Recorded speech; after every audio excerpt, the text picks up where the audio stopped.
नमस्ते। आज बात करते हैं उस बिजली की, उस अदृश्य शक्ति की जो हमारे आसपास सब कुछ चलाती है। पावर प्लांट से हमारे फोन तक बिजली का ये जो सफर है ना, ये कोई सीधा साधा सफर नहीं है।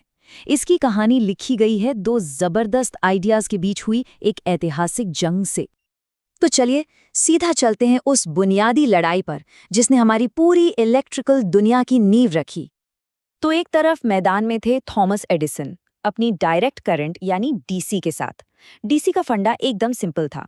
करंट बस एक ही दिशा में बहता है, बिल्कुल वैसे ही जैसे किसी बैटरी से निकलता है, सीधा और स्थिर। और दूसरी तरफ थे निकोला टेस्ला और जॉर्ज वेस्टिंगहाउस, जो ऑल्टरनेटिंग करंट यानी एसी के हिमायती थे। ये एक लहर की तरह आगे पीछे होती रहती है।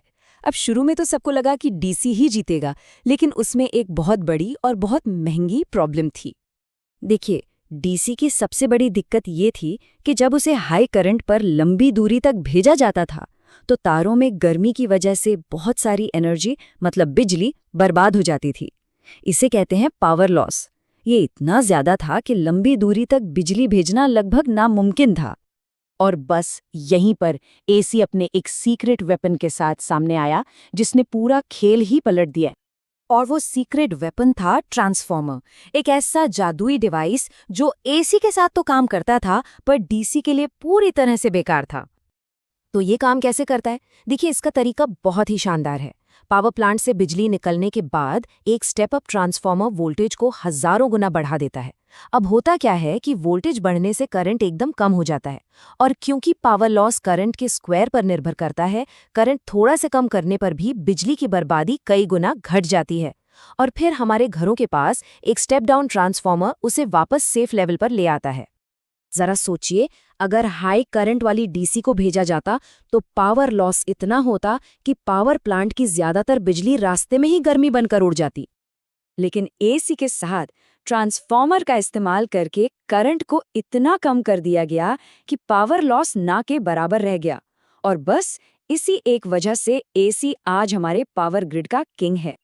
ठीक है, तो एसी जीत गया, पर सवाल ये है कि हम इसके फ्लो को कंट्रोल कैसे करते हैं। तो चलिए अब मिलते हैं किसी भी एसी सर्किट के 3 सबसे जरूरी खिलाड़ियों से।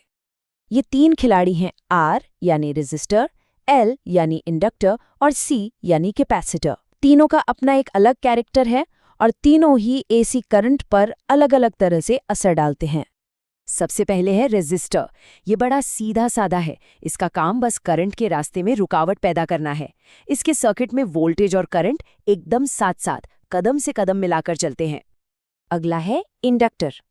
इसे आप सर्किट का आलसी खिलाड़ी समझ सकते हैं।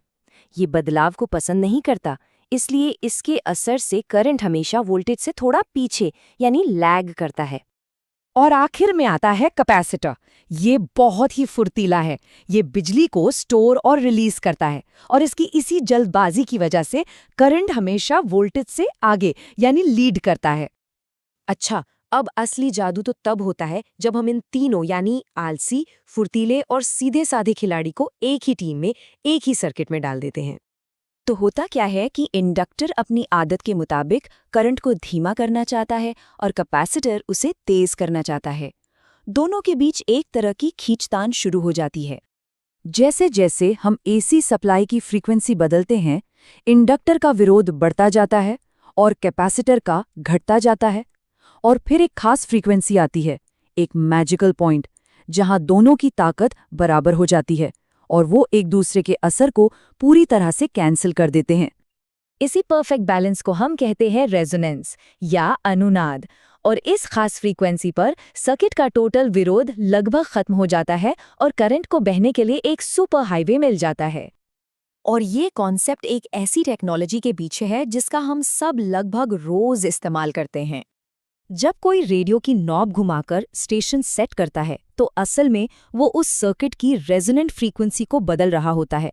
और जैसे ही सर्किट की फ्रीक्वेंसी किसी एक रेडियो स्टेशन की ब्रॉडकास्ट फ्रीक्वेंसी से मैच कर जाती है, बस उस एक स्टेशन का सिग्नल सर्किट में मैक्सिमम हो जाता है और हमें साफ साफ सुनाई देने लगता है।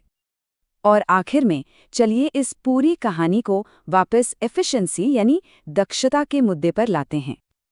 एसी सर्किट में ना सारी की सारी करंट काम की नहीं होती।